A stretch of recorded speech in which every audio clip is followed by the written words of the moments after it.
the appointment of this woman, the recent trade envoy to Africa, who's been accused of threatening to bash in the face of a journalist, you would have thought that Sir Keir Starmer, yeah, that's right, him, well, you would have thought, of course, that he might have thought of a few better ideas, particularly as our fractious relationship now with the United States of America, all under a brand new leadership of Donald J. Trump. That's what you would think, right? But over in Downing Street, they're really short on ideas, as we've seen on many different occasions. In fact, they're short on ideas here in the very heart of London with our current mayor, Sadiq Khan. But over in Downing Street, they thought this would be the perfect idea to make sure that, well, sort of enemies could be smoothed over. And it features our current British Deputy Prime Minister. That's right, Angela Rayner. Let me explain.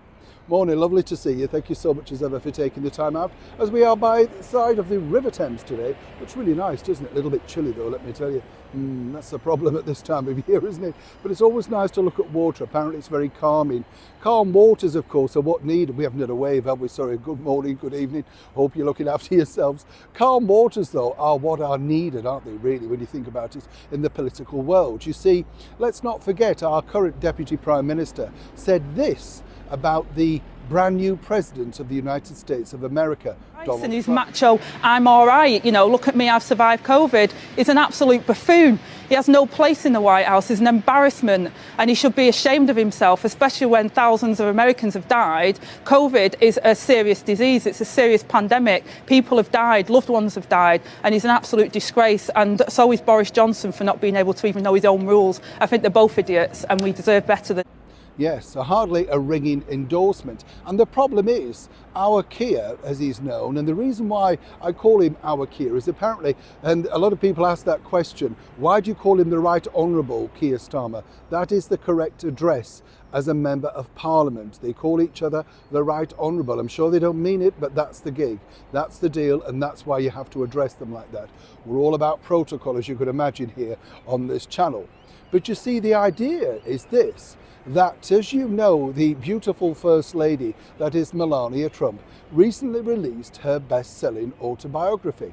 And the idea is that Angela Rayner will be seen, yes, just caught out, with this book sticking out of her bag. No doubt pictured by the £68,000 a year personal photographer that she's taken around the world with her now. You see how this works. And the idea is, you see, that once you picked up on this, the news people, stuff like that, you then ask her about Melania. How come you've got the book? What do you think? Have you read it? That sort of stuff. And what Angela's going to respond, and as ever we have to say allegedly, is she's totally revised her opinion on the Trump organisation and Melania, because she's a tough woman who wouldn't let anybody walk all over her. No. And so you see, Angela respects people like that as a powerful woman herself, coming up from the slums almost in a Dickensian type story. The one that she's perpetuated on many different occasions. So the idea really is that then that warms apparently the Trump organisation to the current British government, who have slated him so badly. What about this irritant? That's right, Sadiq Khan. Well, apparently he's been warned that if he says anything negative again, particularly in print or in public, then things could be getting very rocky. It appears that even our Keir has a limit, and it's all about self-preservation and his own career. He's instructed, according to that source, Angela Rayner to smooth the path to better relations. Now, is anybody truly buying the fact that, well, first of all, Angela Rayner would bother to read Melania Trump's book? And now it's out in the open. Who's going to believe them anyway? A lot like their policies, right? Neil Sean in the very heart of London.